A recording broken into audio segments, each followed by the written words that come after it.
What changes did you notice in yourself when you found freedom? Everything changes. When you discover this grace that's living this life and you turn your attention to it,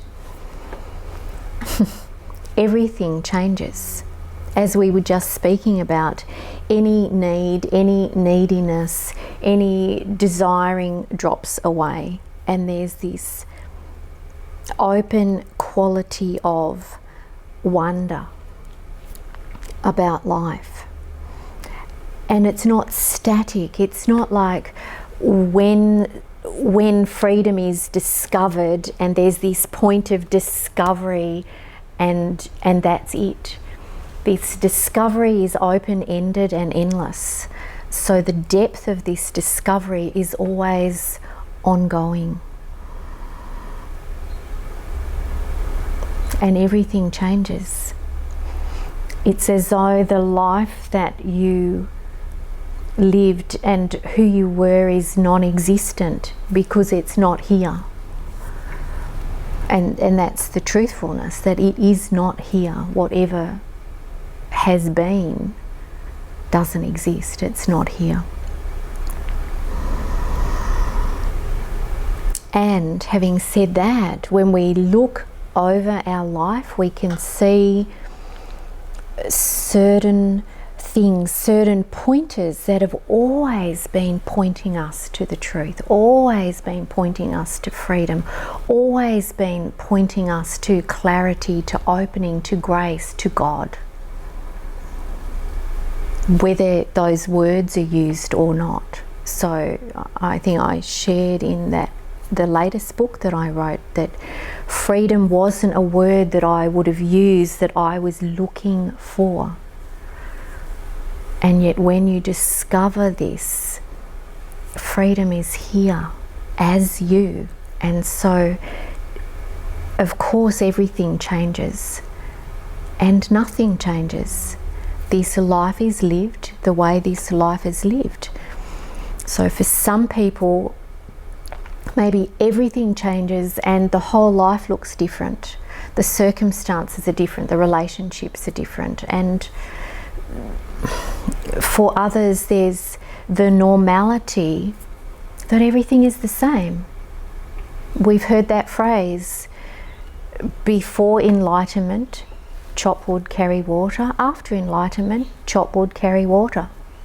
We do whatever we do. It's a very personal, intimate relationship with grace, with God, that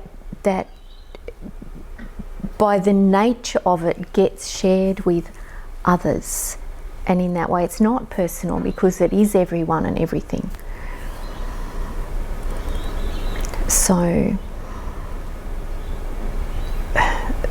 there've always been pointers. Now whether we take notice of those pointers or not is another thing. Whether we are awakened by what life is showing us or not is another thing. But those pointers for all of us are always there to remember who we are, to remember the grace of this life, that we're not constrained by body and situation and circumstance and form and thought and emotion, that this freedom is here available as you now. It always has been and will be. So there's not this really beginning and end point. There's this endless opening when you're willing to give your attention to this discovery of truth and grace and freedom that's here, and this discovery is endless. To say there's an end point is arrogance. The mind wants an end point. Freedom, like that. Freedom, I've done that. That's, that's arrogance.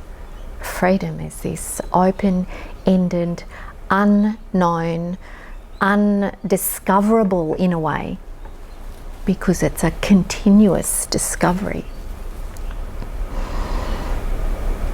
Process of no process, of being absolutely here where you are, fully in love with this life, with this grace, regardless of what circumstances are here. That's freedom. What happens in you if you meet a very difficult person? So we have form. So we have the body-mind, we have form, and so there's a way that the form may pick up on something energetically, or what's being said or communicated. So there's something that might be sensed or felt, and it would depend in the moment on what is here and what that agenda might be. So there's the willingness to meet the depth of opening and discovery of what that's pointing to here.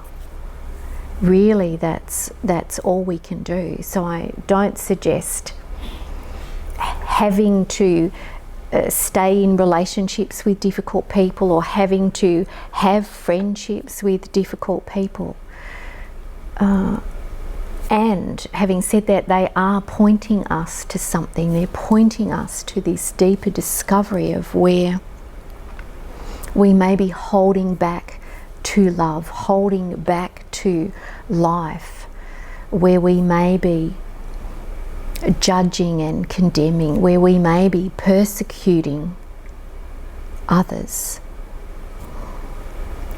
So this willingness to see deeply and to be shown and to meet what's here. So we will always encounter difficulties, whether it's a difficult person, a difficult circumstance, a diagnosis, a loss of friendship or loved ones, or finances or homes, or, you know, life presents so many things. Around the world there's war and famine and tragedy.